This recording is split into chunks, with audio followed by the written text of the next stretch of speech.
Hello and welcome to Ditch Witch Diaries. I'm excited for the next topic because this kind of goes hand in hand with our last topic and we're going to get more involved in it. But first, we're just going to look at using smoke to banish because that can be like a hotbed kind of issue. But we'll just look at it. Some people look at it as transformation through fire. So we're going to look at like why people use smoke to banish and then like kind of talk about some of like the implications of that. So smoke is like the result. It's what you get when you transform something like herbs, resins, paper. When it's burned, it becomes something else. So it's the transmutation, this idea of changing something into something else is kind of can be central to some people if that's what they're looking if that's what they think they're doing when they banish, that can be central to them. So you're taking an energy, a presence, or influence, and through ritual, you're either sending it down into the earth to be composted, or you're transforming it, one or the other. So even if you are taking the ashes and putting them into the earth afterwards, I think it's like a double transformation. So smoke just makes that it's like the tangible result of that transformation. You see it, you can feel it, you smell it, you sense it. And it kind of says this is no longer belongs here. It's released, undone, and transmuted. So using smoke. So I have to go back to chart it. It's okay. Okay, so using smoke to banish, and then this is kind of like you would use smoke to banish because of the movement and dispersal of it. So smoke moves through the air, it fills everything. So it gets in the places that are like the crevices and the liminal spaces and that make it ideal for energetic cleansing and banishing. Like it just gets everywhere, right? It gets into places you can't easily reach and it disperses and it carries away. So then once you are done with smoke, using smoke, it then goes away and afterwards and it disperses and it carries things stagnant, unhelpful, harmful energies away. So Oh, I like that picture too. I know, I like these pictures. It's the carrier of intention. Okay, so smoke can be like we've talked about intention many, many times in this series, and it can be a vehicle if you pray, which I'm not a big prayer, but it can take your intention, right? It can be carried upwards with the smoke to the spirits of the universe, right? It can also become the carrier of your rejection, right? Like it can say leave now, it can say you don't belong here, I reclaim this space. It can be a symbol of like a boundary or a threshold. Okay, because it's not fully solid, it's not air, or it's always moving, and it's a one of those things like it can be used as a for the element of fire or for the element of air. It's like kind of in that in between liminal state. And that's why it's used a lot in banishing. Okay, so it's because banishing is about those liminal moments, crossing a boundary, shedding old skin, stepping out from one state and into another. So now we can kind of go into that thing that I was hinting at. Are we supposed to smoke cleanse or smoke banish? Isn't that cultural appropriation? So, okay. Smudging versus smoke cleansing and banishing. So not all smoke is sage, and we're going to talk about sage a little bit. Not all sage is yours to burn. Okay, so it depends on where you're getting your sage, right? Cultural appropriation is a real issue, but I also want to, like, somebody was telling me this, and cultural appropriation, though, isn't all bad. We culturally appropriate a lot of things because that's how you learn from other cultures. And that's like one of the things in anthropology that you learn is that's how like art is transmitted and all sorts of things are transmitted culturally is because we learn and respect and gain insight from other people's cultures.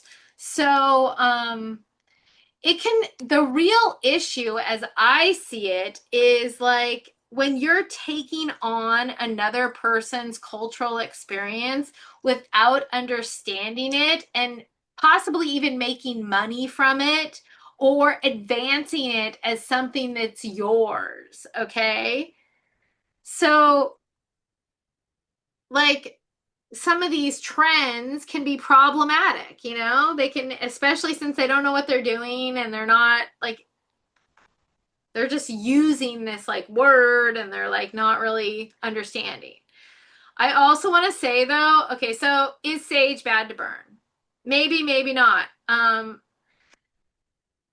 Some indigenous folks will come out on the internet and say you can never burn sage, okay? But others don't. So who do you listen to? I don't know if one person can talk. That's what and then people say, well, I listen to the people that are using it. Well, they don't agree. First of all, there's a lack of agreement in this area. And we have other things. Does it grow in your land? So people smoke cleanse with what's around them. Whatever culture, and we're going to look at a bunch of cultures where they smoke cleanse that is different than smudging, okay? Or what that ritual is that's not even called smudging, okay? It's not in the Native American or indigenous tradition. That word smudging is not a word. It's actually a European word. So smudging is not actually what they do, okay? They do a ritual that has been termed smudging, okay? But smudging is a European word. So the first thing to ask is whether sage is yours to use. Does it grow on your land? Is it an herb of your ground? And I'm here to tell you, I live in Southern California, and there is white sage growing literally everywhere. Everywhere. Everywhere.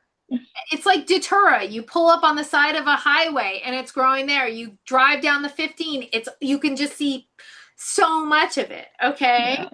So sage is an herb of my ground. I'm not doing what people term as smudging because I'm not engaging in an indigenous tradition. Okay, I'm not trying to recreate their ritual. But I use my own smoke clearing rituals. I would love to learn more about their ritual or be a part of it or be invited to participate in that, but that's not what I'm doing. But sage, whether it's black sage or white sage, it grows abundantly and it's an herb of the land that I live on, among other herbs. Okay. Did you buy it and where did you buy it? This is huge. Okay. So Yeah. this is probably like kind of the crux of things. Okay.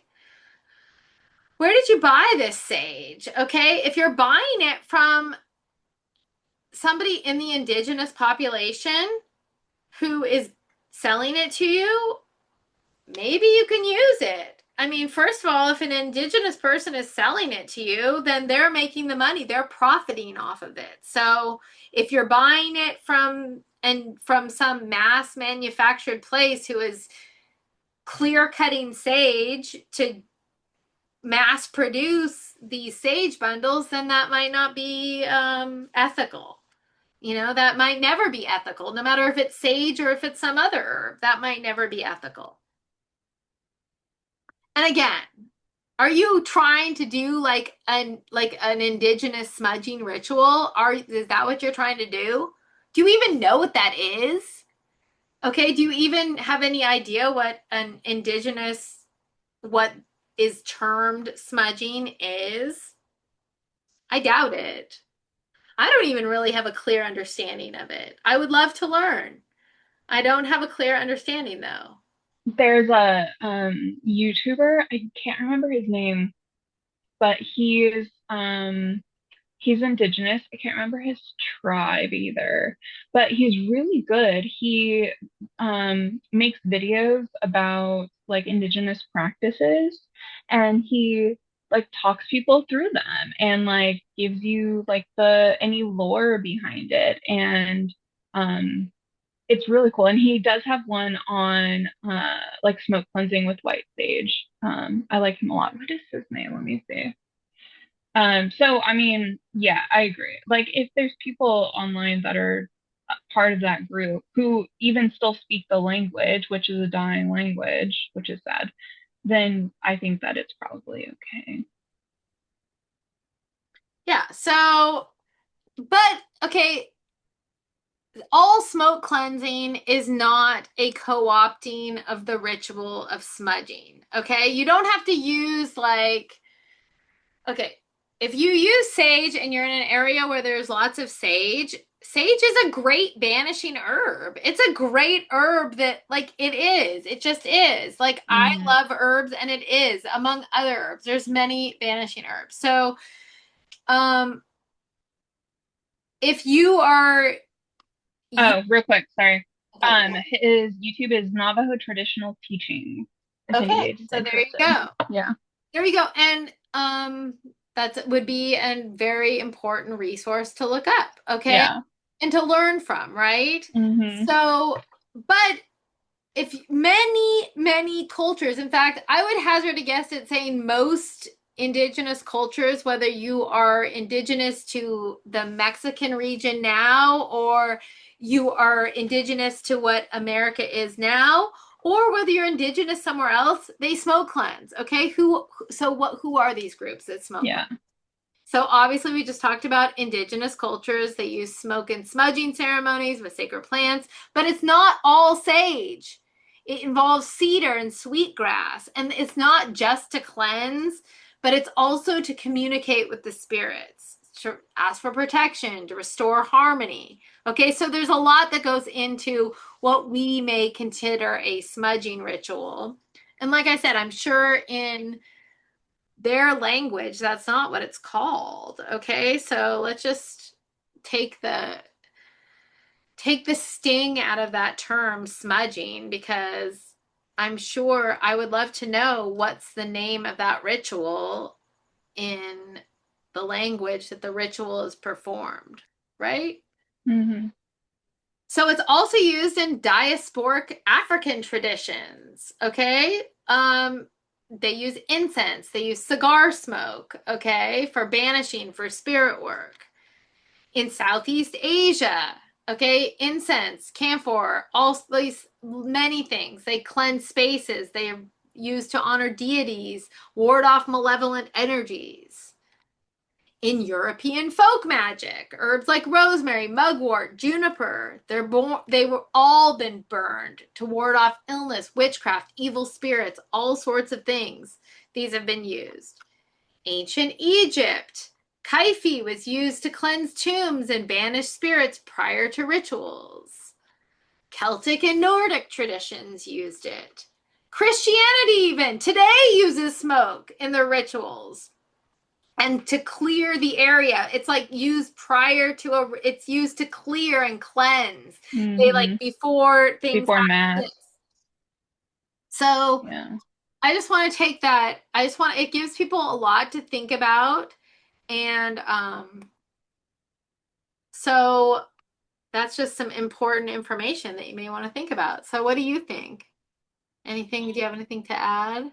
Um, Not really. I mean, I've kind of spoken throughout, but I mean, I agree. I think that we are so hooked into this idea that some people shouldn't be doing some things that we don't like step back and consider why.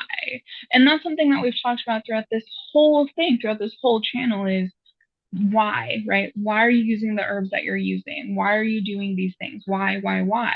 And even if it's because I feel like it, then that's fine. But thinking about why. And so we don't often stop to think like, why should we not allow these people to use these things, especially if this thing has been used in numerous cultures, probably every culture. I would imagine almost every culture has some type of smoke, like cleansing thing, ritual. And but telling people that you shouldn't do it because this one group does it when there are hundreds of groups that do it it just seems kind of asinine. And I agree that it depends on where you're getting the herbs, because if I can pull over on the side of the freeway and gather some sage and dry it out for a couple of weeks, I'm going to use that sage. I'm sorry. Like, it's of my land. Like, I'm going to use it. And you don't want to give money to, like you said, like big businesses, support indigenous communities who are selling it if you are buying it. And I think that's the line. Is like, where are you sourcing it? And I agree, like you said, if you're creating this new thing based on an indigenous practice, that's also problematic.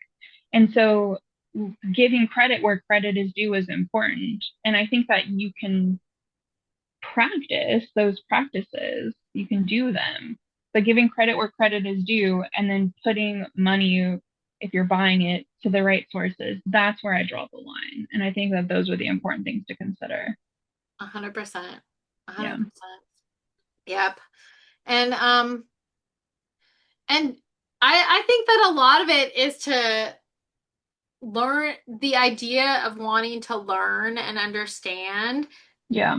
And then also the idea of that you can do things like search your own if you are like uncomfortable like with like smoke cleansing, well, you should search your own history because you're going to find it. So Yeah. you won't be so Yeah. uncomfortable with it because it's Yeah. like it's not like unique to Yeah.